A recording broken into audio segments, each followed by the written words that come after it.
France Inter.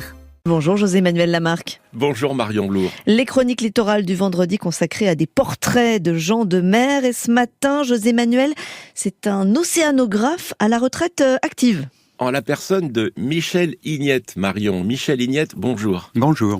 Michel Ignette, vous êtes océanographe, biologiste marin. Vous avez été le directeur adjoint de l'aquarium de Monaco et directeur de l'aquarium de Paris, Porte Dorée. Aujourd'hui, à la retraite, vous avez décidé de continuer à enseigner la science et l'océan auprès du grand public en Bretagne pour l'association Armor Science. Oui, tout à fait. C'est effectivement une retraite très active. J'ai beaucoup reçu, j'ai eu une chance inouïe dans la vie, donc maintenant, il faut peut-être un peu donner en retour. Et donc, cette opportunité d'avoir à l'endroit où je suis à Plumeur-Baudou une association de diffusion de la culture scientifique qui tournait très bien, mais qui n'était pas du tout orientée maritime. Mais effectivement, les collègues, quand je suis arrivé, m'ont demandé de maritimiser cette association en disant on a une côte qui est absolument fabuleuse et donc profitons-en. Mais vous faites découvrir, vous, le plancton. Alors notamment le plancton, ça me semble quelque chose de très important. Mais on le voit, le plancton ? Oui, alors on peut le voir grâce à des outils, loupe binoculaire ou microscope. La définition du plancton, c'est ce qui est entraîné par le courant et qui peut pas lutter contre le courant. Donc on peut avoir des organismes comme des méduses qui peuvent arriver jusqu'à 2 mètres de diamètre. Donc on a d'abord le phytoplancton, donc ces petites micro-algues très très abondantes et qui se reproduisent à une vitesse extraordinaire. Cette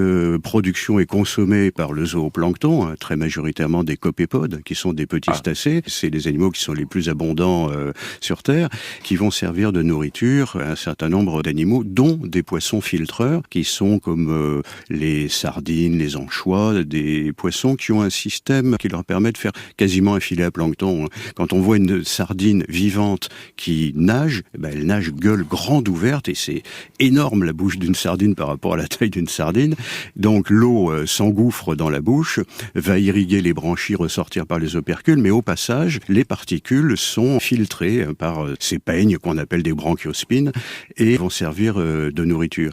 Et grâce à vous, le public découvre le plancton et la vie des océans. Alors effectivement, on a cette chance de pouvoir montrer le plancton.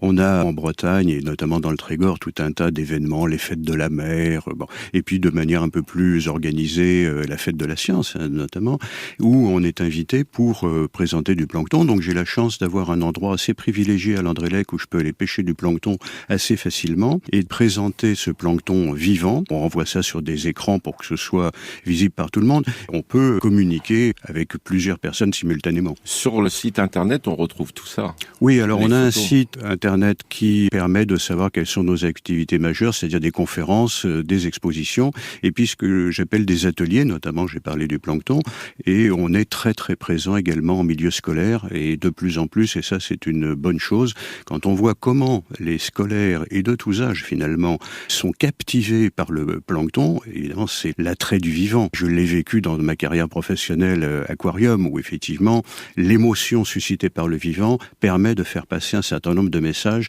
qui sont difficiles à faire passer autrement.